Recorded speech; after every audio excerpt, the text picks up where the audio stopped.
Hello friends, मैं उपेंद्र सिंह और आप देख रहे हैं हमारा यूट्यूब चैनल अनमोल स्टडी ऑनलाइन। स्वागत आप सबका एक नई वीडियो में। दोस्तों, क्लास 9th के प्रिय विद्यार्थियों, आज हम आपके बीच लेकर के आए हैं एसएसटी का सिविक्स से सेकंड चैप्टर है। यहाँ पे थर्ड लिखा हुआ है, सेकंड चैप्टर है दोस्तों, 2 नंबर का है ना। सेकंड चैप्टर संविधान निर्माण। ठीक है दोस्तों, तो संविधान निर्माण से जितने भी इम्पोर्टेंट क्वेश्चंस हैं सभी को इस वीडियो में मैंने शामिल किया है। तो दोस्तों बने रहेगा पूरी वीडियो तक। तो देखते हैं बिना देर के आज का फर्स्ट क्वेश्चन क्या है। पहला सवाल है दोस्तों, लोकतांत्रिक संविधान में इनमें से कौन सा प्रावधान नहीं रहता है। ऑप्शन यहाँ पे देखिए नेगेटिव लिखा हुआ है, नहीं रहता है, ध्यान दीजिएगा इस बात पे। पहला है शासन प्रमुख के अधिकार, दूसरा है शासन प्रमुख का नाम, तीसरा विधायिका के अधिकार और चौथा है देश का नाम। तो दोस्तों लोकतांत्रिक संविधान में शासन प्रमुख के अधिकार ये रहता है, विधायिका का अधिकार रहता है, देश का नाम भी रहता है, लेकिन शासन प्रमुख का नाम ये नहीं रहता है, सिर्फ अधिकार रहता है। तो यहाँ पे ऑप्शन हमारा दूसरा हो जाएगा सही, याद रखिएगा इस बात को। ठीक है, आगे बढ़ते हैं अगले सवाल की ओर। नेक्स्ट क्वेश्चन देखिए, सेकंड क्वेश्चन, पंथ निरपेक्ष, इसको हम धर्म निरपेक्ष भी कह सकते हैं। देखिए यहाँ पे लिखा हो ब्रैकेट में, का सही अर्थ निम्न में कौन सा है। पहला, किसी भी धर्म को अपनाने की सुविधा, दूसरा किसी एक धर्म को राज्य की मान्यता, दूसरे धर्म को अस्वीकार करना, इनमें से कोई नहीं। तो यहाँ पे सही अर्थ क्या है ये आपको बताना है। तो आप देख पा रहे हैं पंथ निरपेक्ष का सही अर्थ यहाँ पे होगा किसी भी धर्म को अपनाने की सुविधा। मीन्स अगर आप चाहते हैं तो कोई भी धर्म आप अपना सकते हैं, लेकिन दूसरा पॉइंट कहता है किसी एक धर्म को राज्य की मान्यता ये नहीं हो सकता है, क्योंकि राज्य जो है सो किसी एक विशेष धर्म को मान्यता नहीं देता है, ना ही किसी धर्म का विरोध करता है, मतलब ये तटस्थ रहता है। दूसरे धर्म अस्वीकार करना ये भी नहीं है राज्य का कार्य, इनमें से ये तो नहीं होगा। तो यहाँ पे फर्स्ट नंबर मेरा सही हो जाएगा, पहला पॉइंट। आगे बढ़ते हैं अगला सवाल देखिए, संविधान सभा में कुल कितने सदस्य थे। पहला 250, दूसरा 299, तीसरा 275, चौथा इनमें से कोई नहीं। बहुत ही इम्पोर्टेंट है दोस्तों, यह सवाल बहुत ही महत्वपूर्ण है, आप इसे याद कर लीजिएगा। इसका सही जवाब हो जाएगा ऑप्शन नंबर 2, 299। इसका सही जवाब होगा ऑप्शन नंबर 2, 299 सदस्य। संविधान सभा में कुल 299 सदस्य थे। तो दोस्तों अगला सवाल हम देखते हैं। क्वेश्चन है, संविधान सभा के अध्यक्ष कौन थे। पहला डॉक्टर बी आर अम्बेडकर, दूसरा मोतीलाल नेहरू, तीसरा डॉक्टर राजेंद्र प्रसाद और चौथा इनमें से कोई नहीं। बहुत ही इंपॉर्टेंट क्वेश्चन है और ये कई बार पूछा जा चुका है एग्जाम में, तो इस प्रश्न को एकदम नहीं छोड़ना है, याद कर लीजिएगा। यहाँ पे सही जवाब होगा संविधान सभा के अध्यक्ष डॉक्टर राजेंद्र प्रसाद थे, ऑप्शन नंबर 3। अगला क्वेश्चन देखते हैं दोस्तों, प्रारूप कमेटी के अध्यक्ष कौन थे। पहला डॉक्टर बी आर अम्बेडकर, दूसरा डॉक्टर राजेंद्र प्रसाद, मोतीलाल नेहरू और चौथा इनमें कोई नहीं। तो प्रारूप कमेटी के जो अध्यक्ष थे वो थे डॉक्टर भीमराव अम्बेडकर, याद रखिएगा भीमराव अम्बेडकर, 1 नंबर इसका सही जवाब हो जाएगा। आगे बढ़ते हैं नेक्स्ट क्वेश्चन 6 नंबर देखते हैं। बेरोजगार लोगों के लिए बेरोजगारी भत्ते की व्यवस्था करना किससे संबंधित है। बहुत इंपॉर्टेंट है, बेरोजगार लोगों के लिए बेरोजगारी भत्ते की व्यवस्था करना किससे संबंधित है। पहला मौलिक अधिकार, दूसरा मौलिक कर्तव्य, तीसरा निर्देशक तत्व, चौथा प्रस्तावना। अब देखिए यहाँ पे पॉइंट से पॉइंट बात करेंगे। मौलिक अधिकार, तो ये बेरोजगारी भत्ते की व्यवस्था करना मौलिक अधिकार के अंतर्गत नहीं आता है, मौलिक कर्तव्य के अंतर्गत नहीं आएगा, प्रस्तावना नहीं आएगा। तो ऑप्शन नंबर 3 इसका सही जवाब हो जाएगा निर्देशक तत्व। आगे बढ़ते हैं क्वेश्चन नंबर 7 देखिए, 7 का आप इसे याद कर लीजिएगा और समझते हुए, है ना। पहला है देश का सर्वोच्च कानून क्या है। धर्म, सर्वोच्च न्यायालय, संविधान और राष्ट्रपति। तो दोस्तों धर्म जो है किसी विशेष समुदाय का होता है और सर्वोच्च न्यायालय ये तो न्यायालय है, तो देश का सर्वोच्च कानून ये नहीं होगा और देश का सर्वोच्च जो कानून राष्ट्रपति भी नहीं है। तो दोस्तों यहाँ पे सही जवाब होगा देश का जो सर्वोच्च कानून है वो है संविधान, याद रखिएगा, क्योंकि संविधान से ही कानून बनता है और ये जो कि देश का सर्वोच्च कानून कहलाता है। आगे बढ़ते हैं। 8वां, संविधान सभा की पहली बैठक कब हुई थी? वेरी वेरी इंपॉर्टेंट क्वेश्चन है। कई सारे एग्जाम्स में ये क्वेश्चंस पूछा जा रहा है और पूछा जा चुका है, ठीक है। तो कोई भी कंपटीशन एग्ज़ाम होता है आपका, परीक्षा के जो विद्यालय के परीक्षा उससे अतिरिक्त जो भी कई एग्जाम्स ऐसे हैं कंपटीशन एग्जाम्स जिसमें ये क्वेश्चंस पूछा जाता है। तो ऑप्शन देखते हैं। पहला दिसंबर 1945, दूसरा दिसंबर 1946, तीसरा नवंबर 1946, चौथा नवंबर 1945। तो याद रखिएगा संविधान सभा की जो पहली बैठक हुई थी 1946 में हुई थी, 1946, और वो महीना था दिसंबर का। कब था? दिसंबर का महीना था दोस्तों।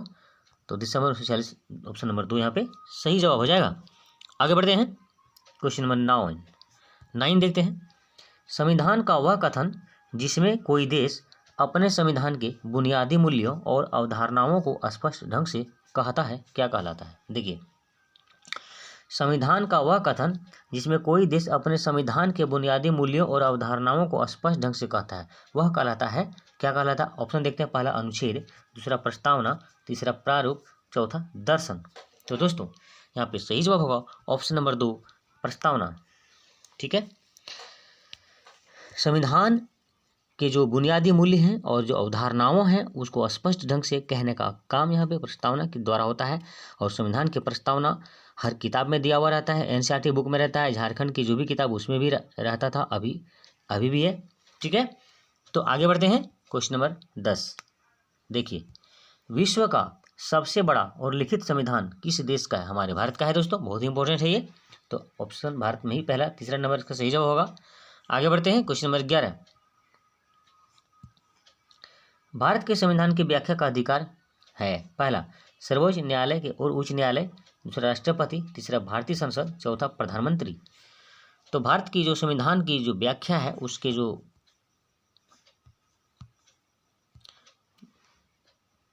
ये अधिकार किसको प्राप्त है? तो ये अधिकार प्राप्त है सर्वोच्च न्यायालय और उच्च न्यायालयों को प्राप्त है, ठीक है। आगे बढ़ते हैं अगले सवाल की ओर। क्वेश्चन नंबर 12 देखते हैं। किसी भी बंदी बनाए गए व्यक्ति को कितने समय के भीतर मजिस्ट्रेट के सामने प्रस्तुत करना आवश्यक हो जाता है? बहुत इंपॉर्टेंट क्वेश्चन है ये। पहला 12 घंटा, दूसरा 48 घंटा, तीसरा 36 घंटा और चौथा 24 घंटा। ये बहुत ही इम्पोर्टेंट प्रश्न है और बहुत ही मतलब कि जानकारी वाला चीज़ है। किसी भी बंदी जो भी बनाया गया उस व्यक्ति को कितने समय के भीतर मजिस्ट्रेट के सामने प्रस्तुत करना चाहिए? वो होगा ऑप्शन नंबर 4 होगा। 24 घंटा के अंदर इसको करना आवश्यक हो जाता है। याद रखिएगा इसे, 24 घंटा, ठीक है। आगे बढ़ते हैं। 13 स्वतंत्र भारत का संविधान कब लागू हुआ था? स्वतंत्र भारत का संविधान कब लागू हुआ था? 26 जनवरी 1950, 26 नवंबर 1949, 15 अगस्त 1947, 26 जनवरी 1947। तो जो भी हमारा संविधान है, हमारे भारत का जो संविधान है वो सबसे पहले लागू हुआ था 26 जनवरी 1950 को हुआ था। ऑप्शन नंबर यहाँ पे हो जाएगा 1 नंबर, इसका सही जवाब हो जाएगा 26 जनवरी 1950। आगे बढ़ते हैं। क्वेश्चन नंबर 14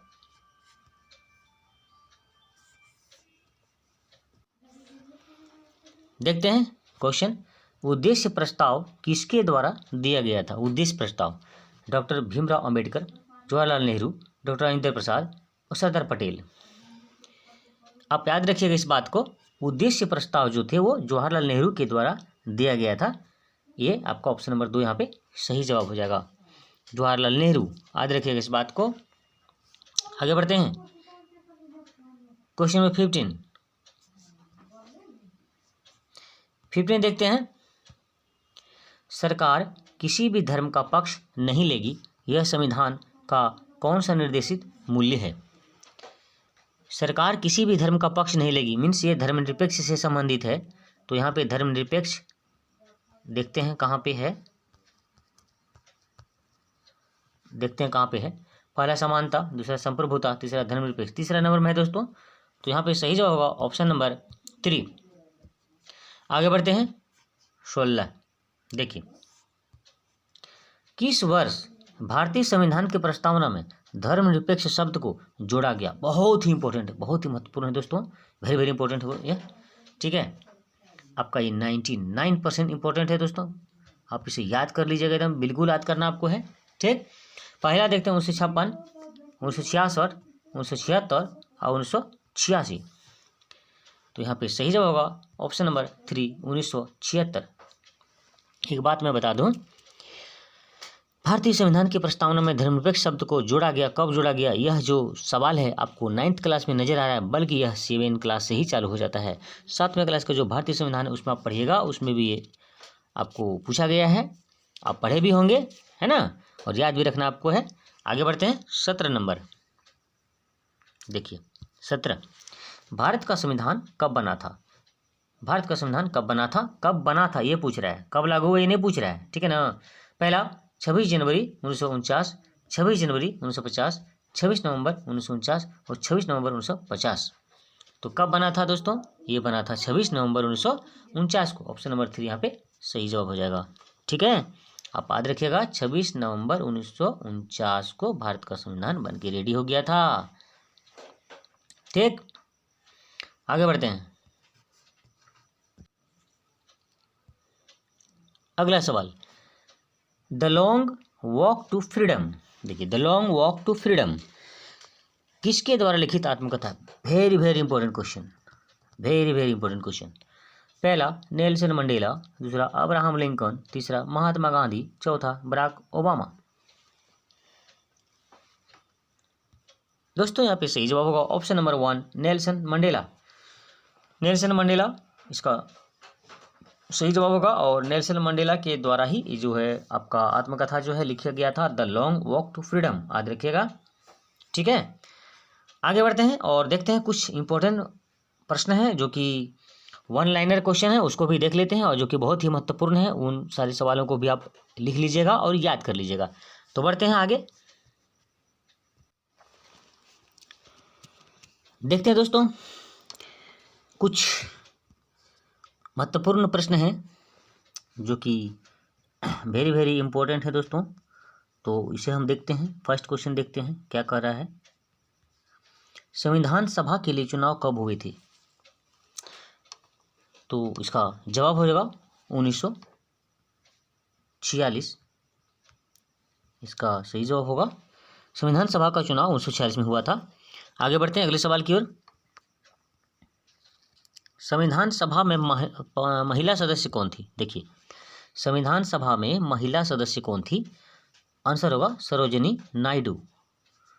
आप देख सकते हैं सरोजिनी नायडू, इसका सही जवाब होगा। अगला सवाल है, थोड़ा मैं इसका छोटा कर लूँ, ये देखिए आपका छोटा हो गया है। मोतीलाल नेहरू और कांग्रेस के अन्य 8 नेताओं ने भारत का संविधान कब लिखा। देखिए, मोतीलाल नेहरू और कांग्रेस के अन्य 8 नेताओं ने मिलकर के भारत का संविधान कब लिखा था, आंसर होगा 1928, 1928 ईस्वी को लिखा था। देखिए, आगे बढ़ते हैं 4 नंबर, थोड़ा मैं इसे ऊपर कर लूँ, ये देखिए ऊपर हो गया। 1931 में गांधी जी ने संविधान से अपनी अपेक्षा के बारे में किस पत्रिका में लिखा था। बहुत ही इंपॉर्टेंट है, इसका सही जवाब होगा यंग इंडिया। याद रखिएगा इसे, यंग इंडिया, है ना, कैसा इंडिया, यंग इंडिया, इस पत्रिका में उन्होंने लिखा था। आगे बढ़ते हैं क्वेश्चन नंबर 5। देखिए, राज्य के प्रमुख की शक्तियां, विधायिका की शक्तियां का प्रावधान कहाँ स्पष्ट लिखा होता है। कहाँ पे स्पष्ट लिखा होता है, राज्य के प्रमुख की शक्तियां, विधायिका की शक्तियां का प्रावधान कहाँ स्पष्ट लिखा होता है। सही जवाब होगा लोकतांत्रिक संविधान में। मीन्स जो लोकतांत्रिक संविधान है हमारे देश का, उसी में लिखा हुआ रहता है राज्य के प्रमुख की शक्तियां, विधायिका की शक्तियां, ये सब उसी में लिखा हुआ होता है, स्पष्ट लिखा होता है। ठीक, आगे बढ़ते हैं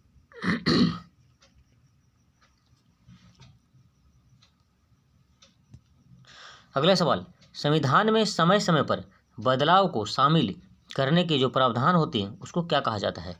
इसको कहा जाता है दोस्तों संविधान संशोधन। क्या कहा जाता है, संविधान संशोधन,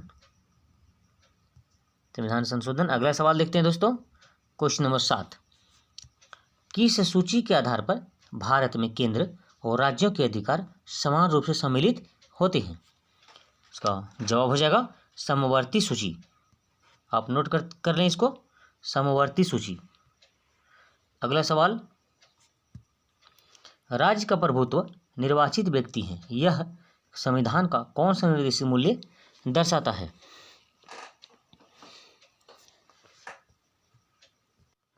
जवाब हो जाएगा गणतंत्र। क्या जवाब होगा दोस्तों? गणतंत्र। ये जो गणतंत्र मतलब क्या हुआ? गणतंत्र, ठीक है। निर्देशित मूल्य जो है गणतंत्र, आपका राज्य का प्रभुत्व निर्वाचित व्यक्ति होता है, क्योंकि जो निर्वाचित व्यक्ति है वही सरकार बनाता है और शासन करता है राज्य में पूरे, ठीक है। आगे बढ़ते हैं।